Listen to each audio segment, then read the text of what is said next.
Hello everyone. तो कैसे हो आप? पहले तो आपका बहुत बहुत थैंक यू कि आप मेरा सेकंड लेक्चर देखने के लिए आए। उम्मीद है कि आपको फर्स्ट लेक्चर पसंद आया होगा। तो चलो शुरू करते हैं आज का लेक्चर।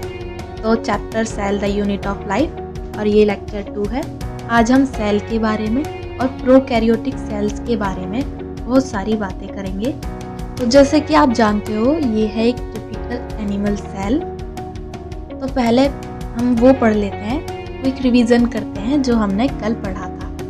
तो कल हमने पढ़ा था कि सेल की खोज रॉबर्ट हुक नाम के साइंटिस्ट ने की थी, लेकिन उन्होंने डेड सेल की खोज की थी।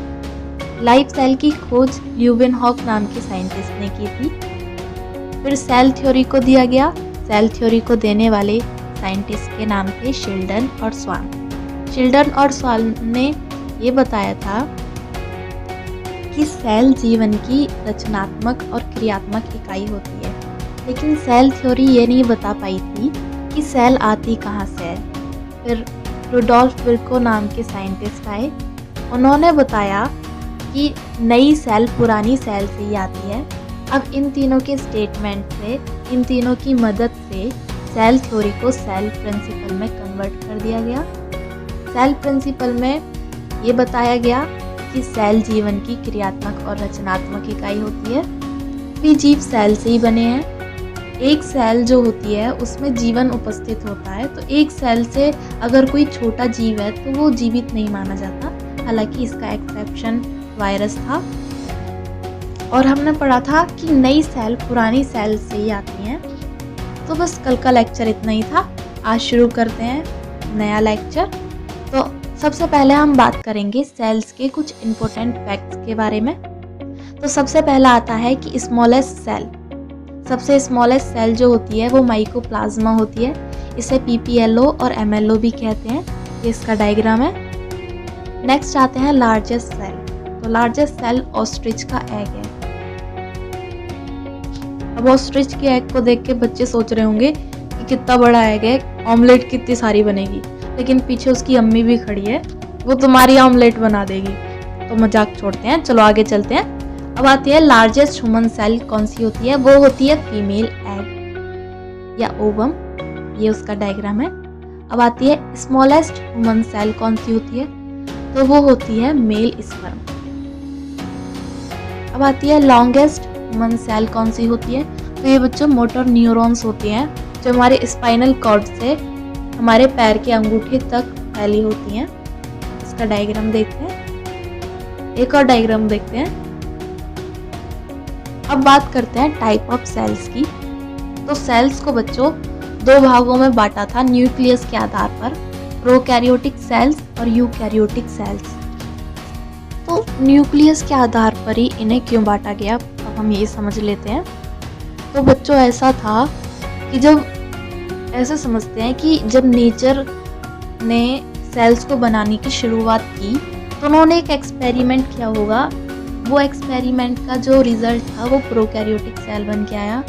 ये सेल क्योंकि शुरुआत में बनी होंगी तो इसलिए इनके अंदर जो न्यूक्लियस था वो उसके पास मेम्ब्रेन नहीं थी, यानी जेनेटिक मटेरियल जो था डीएनए उसके पास मेम्ब्रेन नहीं थी।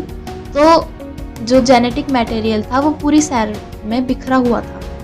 साथ में ही इन सेल्स के पास सेल ऑर्गेनेल्स भी नहीं थे, केवल राइबोसोम प्रेजेंट था। फिर इवोल्यूशन हुआ, नेचर ने फिर से एक्सपेरिमेंट किया और अब जो सेल बन के आई वो यूकैरियोटिक सेल थी। यूकैरियोटिक सेल पहली सेल से बहुत ज़्यादा इवॉल्व थी, डेवलप थी। इसके पास न्यूक्लियस था, न्यूक्लियस के पास अपनी मेम्ब्रेन थी, जेनेटिक मटेरियल था और हिस्टोन प्रोटीन था, और साथ में बहुत सारे सेल ऑर्गेनेल्स थे जैसे माइटोकॉन्ड्रिया और बहुत सारे सेल ऑर्गेनेल होते हैं, क्लोरोप्लास्ट वगैरह। तो सेल्स को दो भागों में बांटा, एक प्रोकैरियोटिक सेल्स और एक यूकैरियोटिक सेल्स।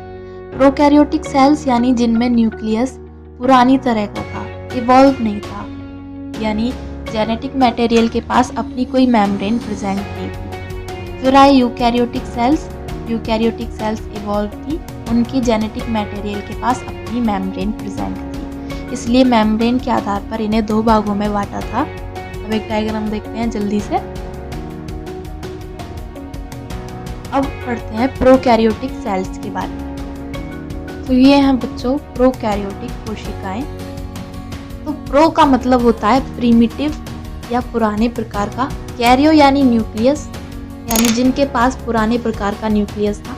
डेफिनेशन इसकी ये बनती है कि वे ऑर्गेनिज्म जिसके पास न्यूक्लियर मटेरियल या जेनेटिक मटेरियल जो होता है वो एक डेफिनेट मेम्ब्रेन के द्वारा बाउंड नहीं होता, घिरा नहीं होता, ऐसे जीवों को, ऑर्गेनिज्म को प्रोकैरियोटिक सेल्स कहते हैं या प्रोकैरियोट्स कहते हैं। ये बच्चों एस्चेरिया कोलाई है, ये एक प्रोकैरियोटिक सेल है।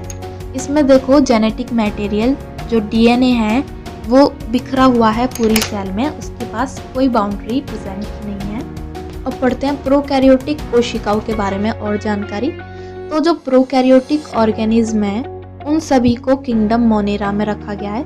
मैं 5 किंगडम क्लासिफिकेशन का एक अलग से वीडियो बना के डालूंगी, आप उसमें देख लेना कौन कौन से किंगडम होते हैं, उनमें किस किस को रखा गया है। तो प्रोकैरियोट्स को मोनेरा किंगडम में रखा गया है।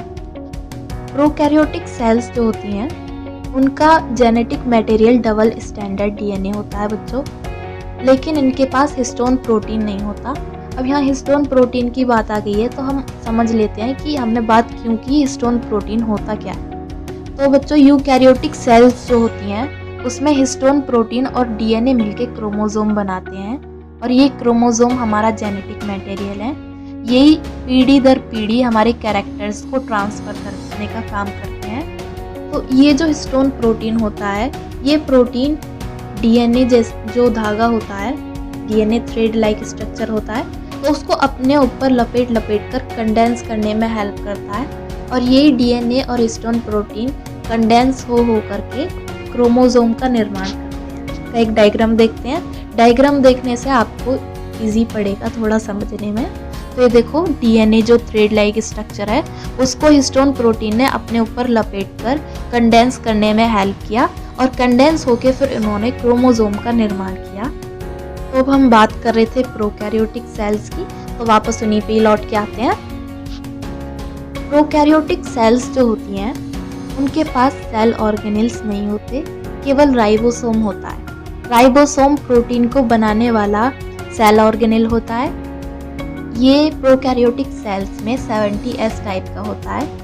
राइबोसोम के पास मेम्ब्रेन नहीं होती। राइबोसोम जो होता है वो यूकैरियोटिक में 80S टाइप का होता है बच्चों। तो प्रोकैरियोटिक सेल्स जो होती हैं उनमें राइबोसोम के अलावा भी कुछ मेम्ब्रेन लेस प्रोटीन पाए जाते हैं, इसलिए जो प्रोकैरियोटिक सेल्स का साइटोप्लाज्म होता है वो ग्रेन्युलर होता है।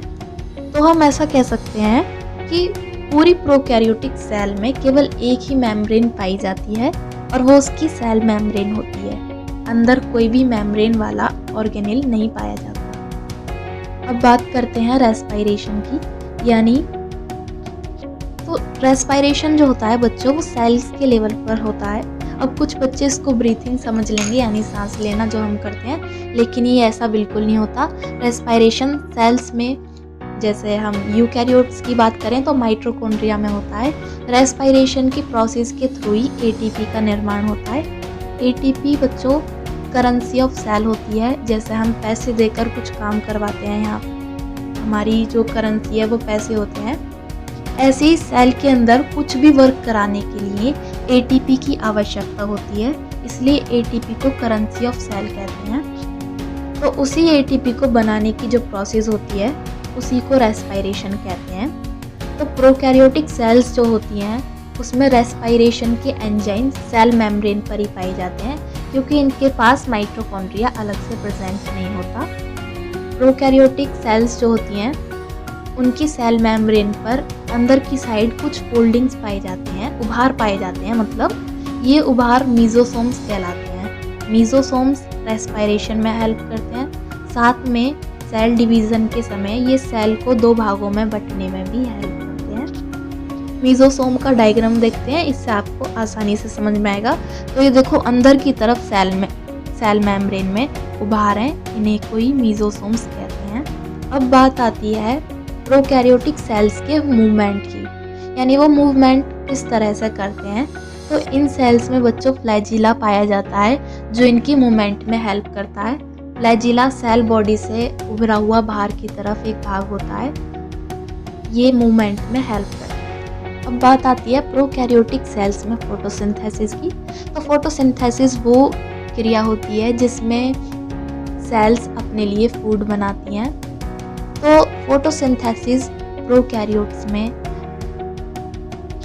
सेल लैमेली के थ्रू होती है। इसमें ही वो पिगमेंट्स पाए जाते हैं जो फोटोसिंथेसिस में हेल्प करते हैं, क्योंकि इनके पास अलग से क्लोरोप्लास्ट नहीं पाया जाता। तो आपको उम्मीद है वीडियो अच्छी लगी होगी। प्लीज़ मेरे चैनल पे लाइक करो, शेयर करो, कमेंट करो और प्लीज़ प्लीज़ प्लीज़ सब्सक्राइब कर देना। Thank you so much, bye bye.